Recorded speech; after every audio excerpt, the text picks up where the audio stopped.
காய்ச்சல் மாமர வேரை அரைத்து அதை உள்ளங்கை கைகள் மற்றும் பாதங்களில் தடவினால் காய்ச்சல் குறையும். அடுத்த குறிப்பு காலரா. பசுமையான மாமர இலைகளை 1 டம்ளர் தண்ணீரில் நன்றாக கொதிக்க வைத்து வடிகட்டி அருந்தினால் காலரா நோய் குணமாகும். உடனடி நிவாரணம் பெற தினமும் 2 வேளை குடிக்கலாம். அடுத்து பார்த்தீங்கன்னா காசநோய் டிபி. 1 கோப்பை மாம்பழச்சாறுடன் 50 கிராம் தேன் கலந்து ஒரு நாளைக்கு 2 வேளை குடிக்க காசநோய் குணமாகும். அடுத்து பார்த்தீங்கன்னா வேனல் கட்டி. மாங்காய் வறுத்து அல்லது அவித்து எடுத்துக்கொண்டு அத்துடன் பனங்கற்கண்டு, மல்லி, உப்பு, மிளகுத்தூள் இவற்றை தண்ணீரில் கரைத்து ஒரு நாளைக்கு 3 அல்லது 4 முறை குடித்து வந்தால் வெயிலால் ஏற்பட்ட சோர்வு நீங்கும். இதனை தினமும் தொடர்ந்து பருகினால் சூட்டு வலிகள் குணமாகும்.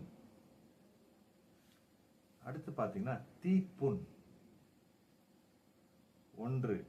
மா இலைகளை காய வைத்து தீயில் சுட்டு அந்த சாம்பலை பாதிக்கப்பட்ட பகுதியின் மீது தடவினால் புண் விரைவில் ஆறும். 2. மாங்கொட்டையில் உள்ள பருப்பை உரசி அந்த பொடியை பாதிக்கப்பட்ட பகுதியில் தடவினாலும் நல்ல பயன்கள் கிடைக்கும். மக்களே, இன்று இந்த மாம்பழத்தோட மாங்காயை பற்றியும் மா இலைகள், மாப்பட்டை போன்றவற்றை, அது இல்லாமல் மாங்கொட்டை உள்ள இருக்கிற அந்த பருப்பு ஆகியவற்றால் கிடைக்கப் போகின்ற பல நன்மைகளை அனைவருக்கும் அறிந்திருப்பீர்கள். அடியன் படித்தது மட்டும் இல்லாமல் இது அனைவருக்கும் சென்று அடைய வேண்டும் என்றதுக்காகவே இந்த காணொளி. இதை நான் அப்படியே படிச்சுட்டு உங்களுக்கு அப்படியே சரளமாக அப்படியே பேசியே உங்களுக்கு தெரிவிச்சிருப்பேன். ஆனால் அதில் உள்ளவாறியே உங்களுக்கு அதை படித்து சொல்கிறதுனால ரொம்ப மகிழ்ச்சி அடைகிறேன்.